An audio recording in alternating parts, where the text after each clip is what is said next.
think I'm muting myself. I was just about to rumble out loud for myself, but I thought I might as well just film it. So, there's a specific question that I received a few times over the last couple of days, which is,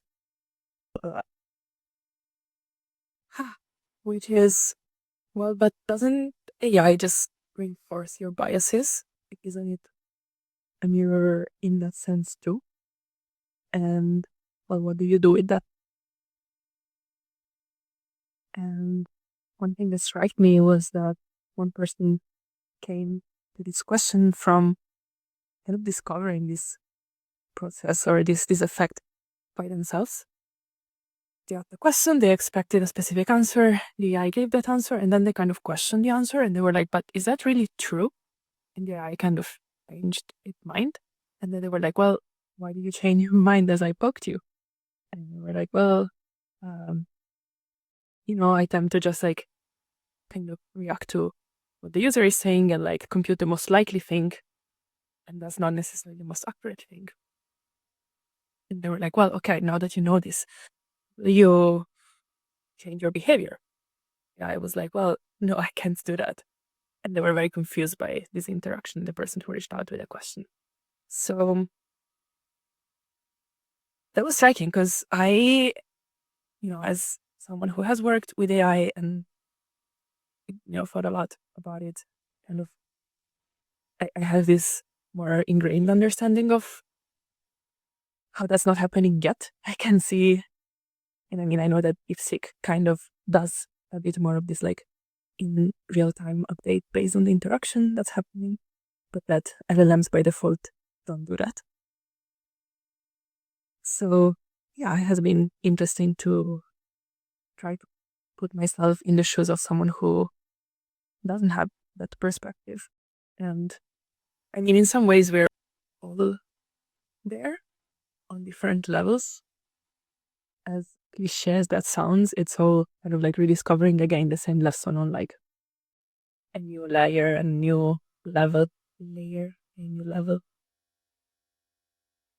But yeah, so to me, the question boils down to like if AI is just another instance of where the world just kind of reflects back to you the energy that you put out in a more, I don't know, in some ways like concrete and verbalized way, we could say. Like if you're not really paying that much attention, you might not notice as clearly that if you're angry, the world kind of sucks. If you're happy, you see just like birds chirping and like beautiful things happening everywhere. And this goes like on all scales in some ways. The AI is like, I was more explicit in that process. It's like, oh, you're feeling like this. Here's an answer that like someone who is feeling like this is more likely to be looking for. And we all know about confirmation bias and like leaks and bubbles and information bubbles specifically. So to me, the question and the answer goes back to what do you do in your general life when you realize you are looking for evidence for the thing you already believe? Do you, question your beliefs? Do you stick out something that's at least a bit out of your bubble? Do you like try and go immerse yourself really outside of your bubble? Or do you go with it? And like, I think it's, or at least to me, it has been important to realize that neither is bad in some ways, or good even. Like,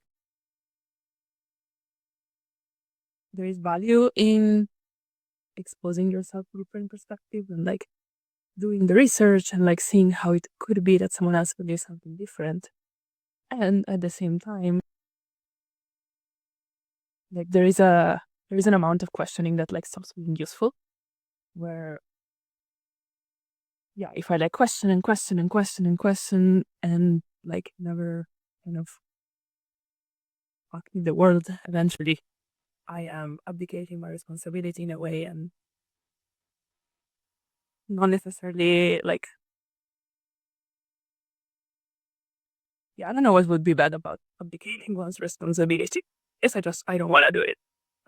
It simply boils down to that. Like, I'm here alive for some reason, and I get to trust my instincts on what the next best thing to do. And that's kind of like all that I have. Many important ways. So sometimes reaching for AI is a way to like trust myself better. And in those cases, it seems just fine to me that it's reinforcing my biases, you could say.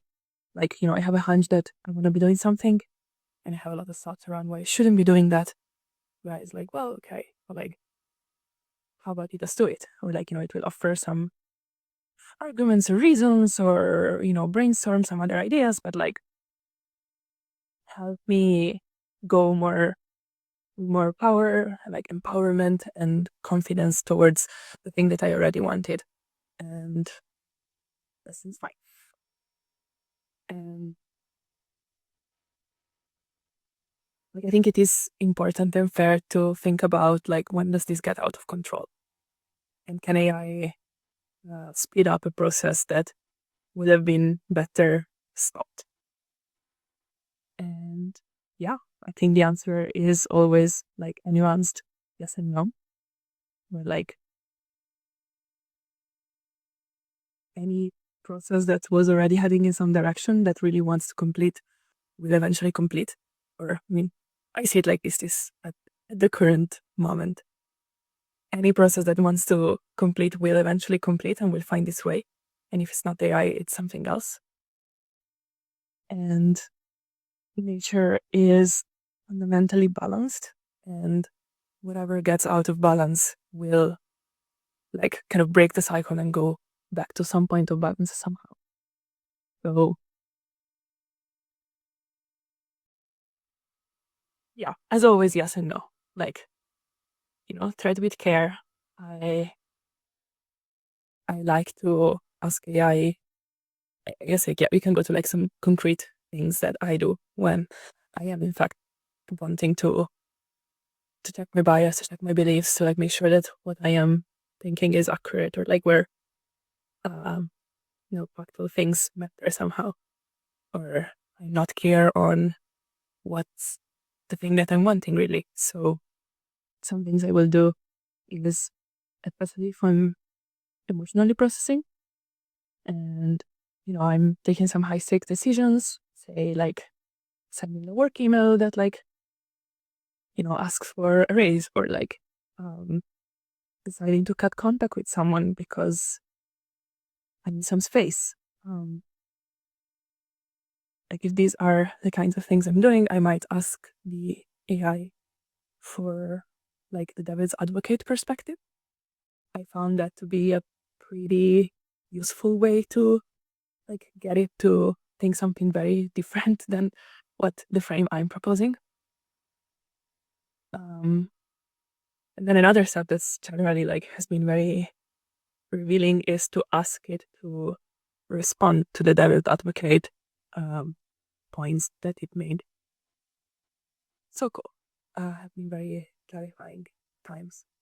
Not necessarily at the level of changing my mind, but at the level of like helping me find the parts of me that were feeling guilty about something, or scared about something, or holding on to some expectation of how I should be, or how society should be, or how the other person should be, that I wasn't seeing as clearly.